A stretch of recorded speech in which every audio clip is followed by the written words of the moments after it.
Hello and welcome to शोध ज्ञान classes.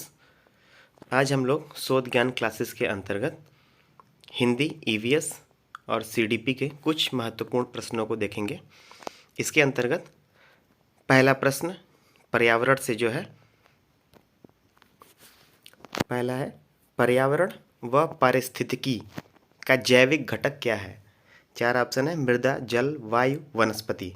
तो इसका सही आंसर है वनस्पति। अगला प्रश्न है जीवों तथा पर्यावरण के पारस्परिक संबंधों का अध्ययन क्या कहलाता है। चार ऑप्शन है जीवन विज्ञान, जैव भूगोल, भौतिकी या पारिस्थितिकी।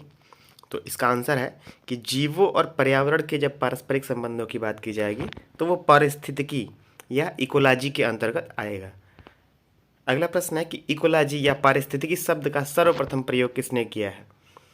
और चार ऑप्शन है ओडम, टांसले, टेलर और डार्विन। इसका सही आंसर है टांसले। एजी टांसले ने सर्वप्रथम इकोलॉजी या पारिस्थितिकी शब्द का प्रयोग किया था सबसे पहले। अगला प्रश्न है वन के पारिस्थितिक तंत्र में कवक को किस समूह में सम्मिलित किया जाता है। ऑप्शन है उत्पादक, उपभोक्ता, द्वितीयक उपभोक्ता या अपघटनकर्ता। तो इसका आंसर है अपघटनकर्ता। कवक को अपघटनकर्ता के समूह में रखा गया है। अगला प्रश्न है जलवायु परिवर्तन से सर्वाधिक प्रभावित होने वाले देशों के सहायतार्थ किसे बनाया गया है। इसके चार ऑप्शन है green climate fund, climate relief fund, green bank या वर्ल्ड ग्रीन बैंक। इसका आंसर है green climate fund. Green climate fund बनाया गया है जब जलवायु परिवर्तन से जो देश प्रभावित होते हैं उनकी सहायता के लिए ग्रीन क्लाइमेट फंड बनाया गया है। अगला प्रश्न है वनों को नष्ट करने या डिफॉरेस्टेशन का कुप्रभाव क्या पड़ता है। और इसके ऑप्शंस है मृदा अपरदन पर, खरपतवार नियंत्रण पर, सूर्य के प्रकाश पर या चारागाहों की वृद्धि पर। तो वनों के कटने से सबसे अधिक जो प्रभाव पड़ता है वो मृदा अपरदन पर, यानी कि मृदा मिट्टी जो है उसका अपरदन होता है, कट जाती है मिट्टी। अगला प्रश्न है प्राकृतिक पारिस्थितिक तंत्र का उदाहरण क्या है। खेत, बांध, झील या पार्क। तो इसका सही आंसर है झील। झील जो है प्राकृतिक पारिस्थितिक तंत्र का उदाहरण है। और इसी प्रकार का एक प्रश्न और पूछा जाए कि अगला प्रश्न जो दिया हुआ है कृत्रिम पारिस्थितिक तंत्र का उदाहरण क्या है। तो कृत्रिम पारिस्थितिक तंत्र का उदाहरण चार ऑप्शन प्रवाल भित्ति, वेटलैंड, खेत या नदी। तो इसका आंसर है खेत। अगला प्रश्न है कि लवणीय जल पारिस्थितिक तंत्र का उदाहरण क्या है। ऑप्शंस हैं नदी, प्रवाल भित्ति, बांध या तालाब। और इसका सही आंसर है प्रवाल भित्ति। अगला प्रश्न है कि स्वच्छ जल पारिस्थितिक तंत्र का उदाहरण क्या है। समुद्र तट, खाड़ी, एस्चुरी या तालाब। इसमें सही आंसर है तालाब। अगला प्रश्न है पारिस्थितिक तंत्र के जैविक व अजैविक घटकों को कौन जोड़ते हैं। उत्पादक, कार्बनिक पदार्थ, अकार्बनिक पदार्थ या उपभोक्ता। इसका आंसर है अकार्बनिक पदार्थ। अगला प्रश्न है कि मृदा अपरदन को किससे बचाया जा सकता है। पशुओं को अत्यधिक चराकर, वनस्पति के कटाव द्वारा, वन रोपण द्वारा या पक्षियों की जनसंख्या बढ़ाकर। तो इसका आंसर है वन रोपण द्वारा। अगला प्रश्न है एक पारिस्थितिक तंत्र में उत्पादकों एवं उपभोक्ताओं की संख्या को कौन निश्चित करते हैं। जलवायु संबंधी कारक, धरातलीय कारक, जैविक कारक या मृदा कारक। इसका आंसर है जलवायु संबंधी कारक। अगला प्रश्न है पारिस्थितिक तंत्र के पादपों व प्राणियों के पारस्परिक संबंधों का आधार क्या है। उत्पादक, पोषण संबंध, ऊर्जा प्रवाह या अपघटक। इसका आंसर है पोषण संबंध। अगला प्रश्न है प्रकाशीय ऊर्जा को रासायनिक ऊर्जा में कौन बदलता है। सूक्ष्म जीवाणु, अपघटक, द्वितीयक उपभोक्ता या हरे पादप। इसका आंसर है हरे पादप। अगला प्रश्न है पारिस्थितिक तंत्र के स्वपोषी घटक कौन होते हैं। ऑप्शंस हैं सूक्ष्म जीवाणु, परभक्षी, पादप या मृतोपजीवी। इसका आंसर है पादप। अगला प्रश्न है हरे पौधों को पारिस्थितिकी में क्या कहते हैं। संप्रेषक, उत्पादक, उपभोक्ता या परावर्तक। तो इसका आंसर है उत्पादक। विश्व का सर्वाधिक प्रसिद्ध कीटनाशक कौन सा है। डीडीटी, बीएचसी, फ्लिट या बेगोन। इसका सही आंसर है DDT। अगला प्रश्न है, मरुस्थलीभवन डेजर्टिफिकेशन किससे होता है? वनों को उखाड़ने से, जल की वजह से होने वाले मृदा अपरदन के कारण, वायु की वजह से होने वाले मृदा अपरदन के कारण, या बहुत उच्च तापमान एवं कम वर्षा के कारण? तो इसका आंसर है बहुत उच्च तापमान एवं कम वर्षा के कारण मरुस्थलीभवन या डिजर्टिफिकेशन होता है। अगला प्रश्न है कि शाकाहारी प्राणी क्या कहलाते हैं? उत्पादक, प्राथमिक उपभोक्ता, द्वितीयक उपभोक्ता या तृतीयक उपभोक्ता? इसका सही आंसर है प्राथमिक उपभोक्ता। शाकाहारी प्राणी जो होते हैं वो प्राथमिक उपभोक्ता होते हैं। अगला प्रश्न है, कुत्ता किस वर्ग में आता है? प्राथमिक उपभोक्ता, द्वितीयक या तृतीयक या उत्पादक? तो इसका आंसर है द्वितीयक उपभोक्ता में। अगला प्रश्न है, तृतीयक उपभोक्ता कौन होते हैं? हाथी, गैंडा, शुतुरमुर्ग या बाज? तो इसका आंसर है बाज। गिद्ध किस वर्ग में आता है? प्राथमिक उपभोक्ता, परजीवी, द्वितीयक उपभोक्ता या तृतीयक उपभोक्ता? तो इसका आंसर है तृतीयक उपभोक्ता। अगला प्रश्न है कि प्रकृति का सफाई कर्मी किसे कहा जाता है? केंचुआ, गिद्ध, शुतुरमुर्ग या बाज? तो इसका आंसर है गिद्ध। सन्मार्जक उपभोक्ता की श्रेणी में कौन सम्मिलित है? दीमक, मेढक, छिपकली या सांप? तो इसका आंसर है दीमक। अगला प्रश्न है कि अपघटक जीवों का उदाहरण कौन है? शैवाल, प्लांकटन, कवक या मेढक? इसका आंसर है कवक। अगला प्रश्न है कि जैव भार में कौन सम्मिलित है? उत्पादक, उपभोक्ता, अपघटक या समस्त जीव? इसका आंसर है समस्त जीव। अगला प्रश्न है, पारिस्थितिक तंत्र में ऊर्जा का प्रमुख स्रोत क्या है? भूताप, सूर्य, ग्रीन हाउस गैसें या चंद्रमा? इसका उत्तर है सूर्य। पारिस्थितिक तंत्र में ऊर्जा का ह्रास किससे होता है? स्थिरीकरण से, प्रदूषण से, रूपांतरण से या नवीनीकरण से? इसका आंसर है सी, रूपांतरण से। अगला प्रश्न है, हरे पौधे सूर्य प्रकाश को किस में बदलते हैं? यांत्रिक ऊर्जा में, रासायनिक ऊर्जा में, भौतिक ऊर्जा में या विद्युत ऊर्जा में? तो इसका आंसर है बी, रासायनिक ऊर्जा में। तो ये रहा कुछ पर्यावरण के पारिस्थितिक तंत्र से महत्वपूर्ण प्रश्न। अब हम लोग हिंदी की ओर बढ़ते हैं। हिंदी में पहला प्रश्न है, फूल इनमें से कौन सी संज्ञा है? भाववाचक, जातिवाचक, समूहवाचक या व्यक्तिवाचक? तो इसका उत्तर है फूल जातिवाचक संज्ञा है। ईमानदारी में कौन सी संज्ञा है? समूहवाचक, भाववाचक, व्यक्तिवाचक या जातिवाचक? एक ऑप्शन गलत प्रिंट हो गया शायद, तो इसका सही उत्तर होगा भाववाचक। ईमानदारी में भाववाचक संज्ञा है। अगला प्रश्न है कि लंबोदर में कौन सा समास है? योग रूढ़, रूढ़, यौगिक या ये सभी? तो इसका सही आंसर है योग रूढ़। सर, लंबोदर इनमें से कौन सा शब्द है? किस प्रकार का शब्द है लंबोदर? तो लंबोदर जो है योग रूढ़ शब्द है। अगला प्रश्न है कि सोना इनमें से कौन सी संज्ञा है? द्रव्यवाचक, भाववाचक, समूहवाचक, इनमें से कोई नहीं। तो सोना जो है द्रव्यवाचक है। सोना यानी कि गोल्ड की बात की जा रही है यहाँ पे, द्रव्यवाचक है। मैं इनमें से कौन सा पुरुष है? उत्तम पुरुष, अन्य पुरुष, मध्यम पुरुष, इनमें से कोई नहीं। तो इसका उत्तर है ए, उत्तम पुरुष। अगला प्रश्न है कि आप इनमें से कौन सा सर्वनाम है? निश्चयवाचक, निजवाचक, अनिश्चयवाचक या समूहवाचक? तो इसका उत्तर होगा निश्चयवाचक। पुष्प इनमें से कौन सा शब्द है? किस प्रकार का शब्द है पुष्प? तत्सम, देशज, विदेशज या तद्भव? तो इसका आंसर होगा तत्सम। ख्याल इनमें से कौन सा शब्द है? तद्भव, विदेशज, देशज या इनमें से कोई नहीं? तो इसका उत्तर है बी, विदेशज। अगला प्रश्न है कि प वर्ग का उच्चारण स्थान कौन सा है? मूर्धा, दंत, ओष्ठ, कंठ? इसका आंसर है ओष्ठ। क, च, ट, त, प वर्ग होते हैं, तो उसी हिसाब से उनको क्रम में उच्चारण स्थान में रखा गया है। कंठव्य, तालव्य, मूर्धन्य, दंतव्य, ओष्ठ। तो जो प वर्ग है वो ओष्ठ उच्चारण स्थान में ओष्ठ वर्ग में आता है। अगला है, तेंदुआ निम्न में से कौन सा शब्द है? देशज, तत्सम, विदेशज, इनमें से कोई नहीं। तो इसका आंसर है देशज।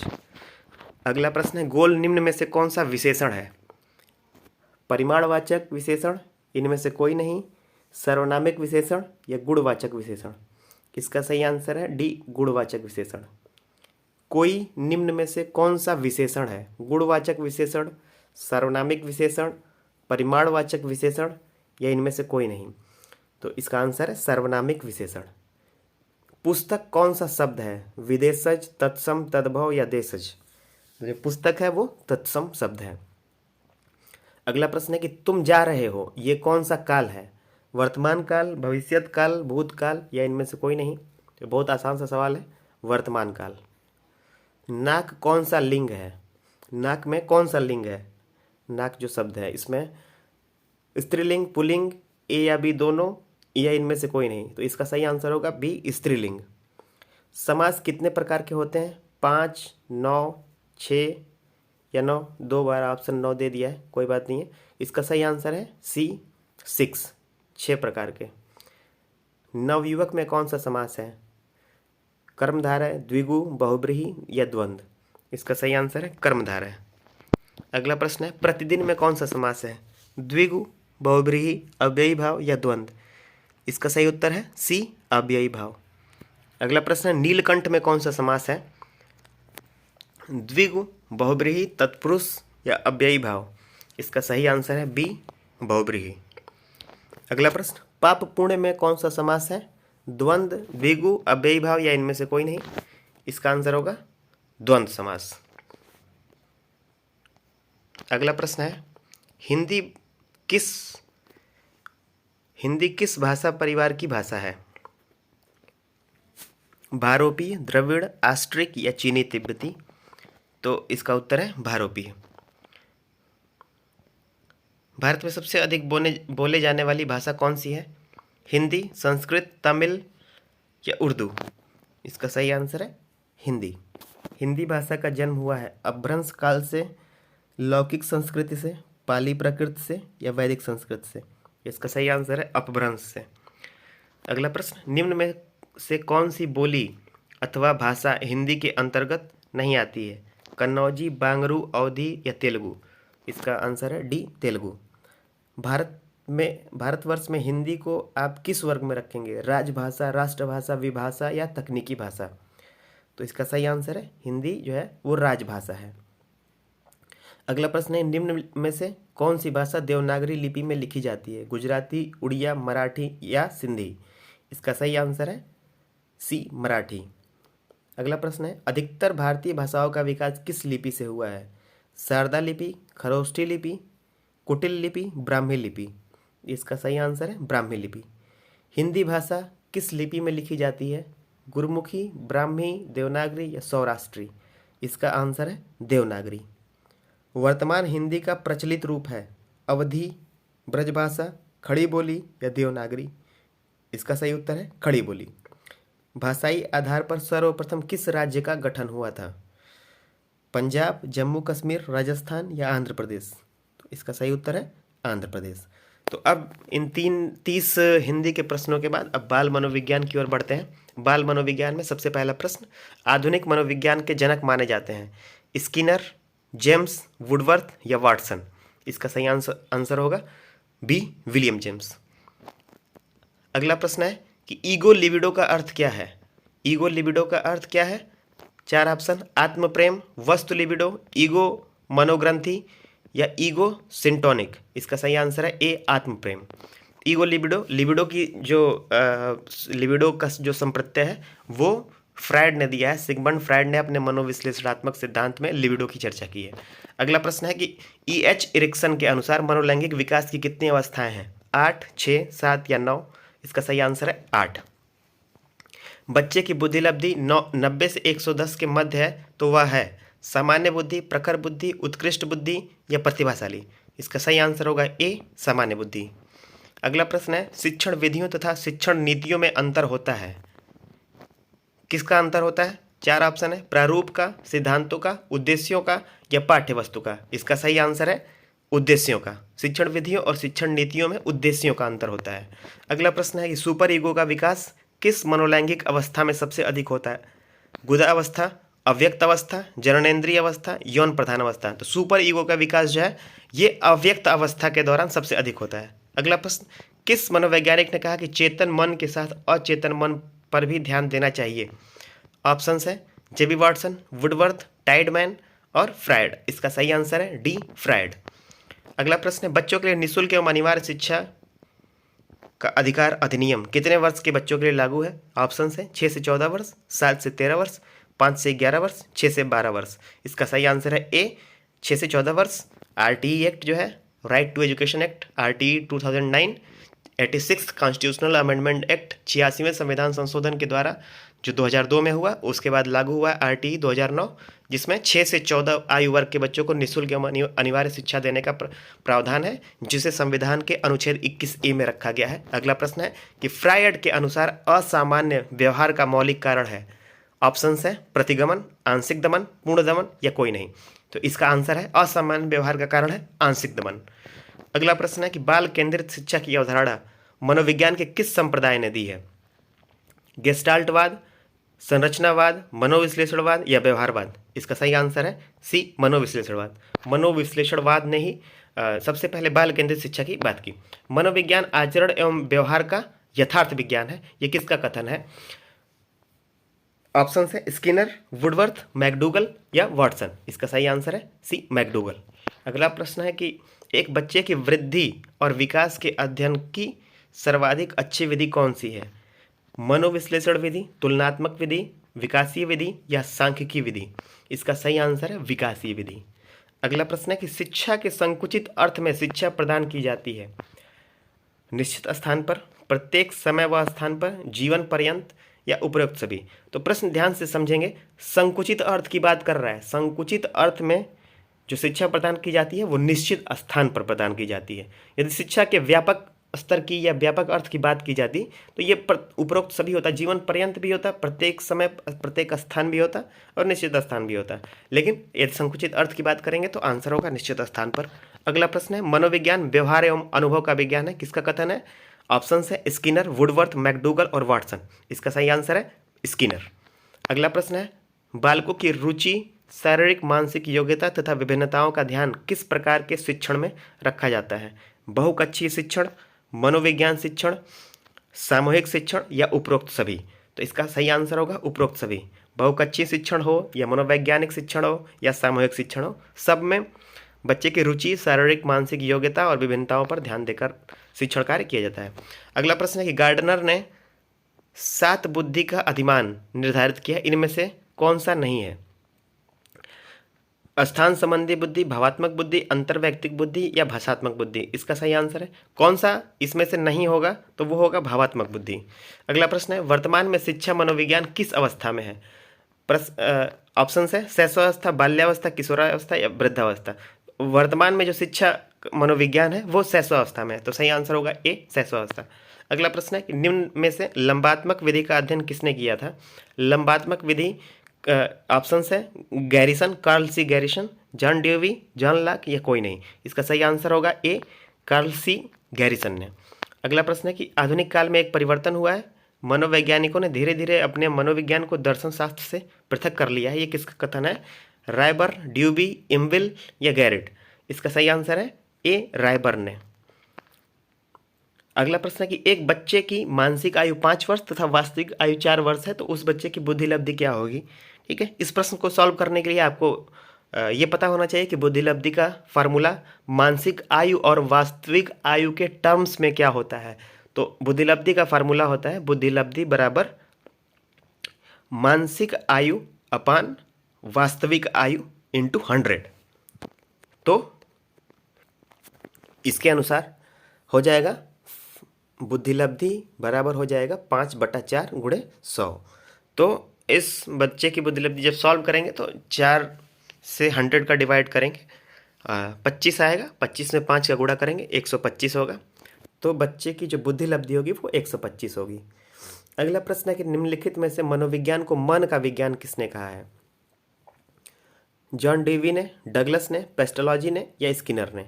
ठीक है, तो मनोविज्ञान को मन मस्तिष्क का विज्ञान एक्चुअली सबसे पहले तो पोम्पोलाजी ने कहा था, लेकिन उनके समर्थन में पेस्टोलॉजी ने भी किया था, तो उनके समर्थक के अंतर्गत इनको आ जाएगा। सही आंसर होगा इसमें पेस्टोलॉजी। प्लेवे पुस्तक के रचयिता कौन है? और इसके ऑप्शन है फ्रायड, वाटसन, मन या हेनरी काल्डवेल कुक। तो प्लेवे पुस्तक के रचयिता है, सही आंसर होगा हेनरी काल्डवेल कुक। इन्होंने ही जो है खेल प्रणाली पर बल दिया था। तो प्लेवे पुस्तक इन्होंने लिखा है, हेनरी काल्डवेल कुक ने। अगला प्रश्न है, निम्नलिखित में से शिक्षा का केंद्र बिंदु कौन सा है? शिक्षक, विद्यालय, बालक या उपरोक्त सभी। तो जैसा कि आप सभी को पता है कि इस समय बाल केंद्रित शिक्षा की बात की जाती है, तो शिक्षा का केंद्र बिंदु बालक ही होगा। तो सही आंसर होगा सी, बालक। अगला प्रश्न है कि मनोविज्ञान शिक्षा का आधारभूत विज्ञान है, ये किसने कहा है? बीएन झा, स्किनर, डेविस या वुडवर्थ। तो इसका सही आंसर है बी, स्किनर। अगला प्रश्न है, किस विधि में प्रयोग के दौरान व्यक्ति का मस्तिष्क दो भागों में विभाजित हो जाता है, जिसमें एक भाग निरीक्षण करता है तथा दूसरे का निरीक्षण किया जाता है? इसका ऑप्शंस है अंतःदर्शन, जीवन इतिहास, प्रयोगात्मक या चरित्र लेखन। तो बहुत ऑप्शन से बहुत आसानी से हम बता सकते हैं कि इसका आंसर होगा अंतःदर्शन। ठीक है, अंतःदर्शन में जो मस्तिष्क है वो मस्तिष्क का एक भाग दूसरे भाग का निरीक्षण करता है, उसे अंतःदर्शन कहते हैं। अगला प्रश्न है कि स्किनर किस देश के मनोवैज्ञानिक थे, या वैज्ञानिक बोल सकते हैं, मनोवैज्ञानिक सही होना चाहिए। जापान, अमेरिका, इंग्लैंड या इटली। इसका सही आंसर है अमेरिका। अगला प्रश्न है कि व्यवहार के निरीक्षण द्वारा किसी के मानसिक दशा का पता लगाना किस विधि की विशेषता है? ऑप्शन है प्रयोगात्मक, निरीक्षण, गाथा वर्णन या चरित्र लेखन। तो व्यवहार के निरीक्षण द्वारा, यानी कि निरीक्षण विधि ही प्रयोग की जाएगी। तो इसका सही आंसर होगा बी, निरीक्षण। अगला प्रश्न है कि हिंदी अक्षरों को बालक किस आयु में पहचानने लगते हैं? ऑप्शन है 3 वर्ष में, 4 वर्ष में, 5 वर्ष में या 6 वर्ष में। तो हिंदी अक्षरों को लगभग वही जो अवस्था मानी गई है कि बालक जब क्लास कक्षा 1 की जो अवस्था में जाने लगता है, यानी कि प्राइमरी स्टेज पर, प्राथमिक शिक्षा के स्तर पर जब पहुंचने लगता है कि तो लगभग 5 वर्ष में हिंदी के अक्षरों को बालक पहचानने लगता है। अगला प्रश्न है कि मनोविज्ञान के संबंध में क्रो एंड क्रो की परिभाषा है, निम्न में से कौन सी परिभाषा है? 4 परिभाषाएं दी गई हैं। तुम मुझे एक बच्चा दे दो और बताओ कि मैं उसे क्या बनाऊं, इंजीनियर, डॉक्टर या चोर या अन्य कुछ भी। किसी व्यक्ति के जन्म से लेकर वृद्धावस्था तक के अधिगम अनुभवों का वर्णन तथा धारणा ही मनोविज्ञान है। अगला, मनोविज्ञान आचरण तथा व्यवहार का यथार्थ विज्ञान है, या डी, मनोविज्ञान शिक्षा का आधारभूत विज्ञान है। तो इसमें देखिए जो पहला स्टेटमेंट है कि मुझे बच्चा दो और बताओ कि उसे क्या बनाऊं, डॉक्टर, इंजीनियर, चोर या वकील, कुछ भी। तो ये स्टेटमेंट वाटसन का है, जेबी वाटसन का है। मनोविज्ञान आचरण एवं व्यवहार का यथार्थ विज्ञान है, ये मैकडूगल का स्टेटमेंट है। ये जो स्टेटमेंट है कि किसी व्यक्ति के जन्म से लेकर वृद्धावस्था तक के अधिगम अनुभव का वर्णन की धारणा ही मनोविज्ञान है, ये जो परिभाषा है ये है क्रो एंड क्रो के द्वारा दी गई है। अगला प्रश्न है कि मनोविज्ञान को आत्मा का विज्ञान किसने कहा है? अरस्तु, वाटसन, रूसो या वुंट। इसका सही आंसर है अरस्तु। अरस्तु ने ही मनोविज्ञान को आत्मा का विज्ञान कहा था, और सर्वप्रथम मनोविज्ञान में जो है मनोविज्ञान का जनक भी इनको कहा जाता है, जब मनोविज्ञान दर्शन शास्त्र का एक हिस्सा था। तो ये रहे साइकोलॉजी, हिंदी और इन्वायरमेंट के 30 प्रश्न। ऐसे ही और एजुकेशनल वीडियोस देखने के लिए लाइक, शेयर और सब्सक्राइब कीजिए शोध ज्ञान क्लासेस। Thank you.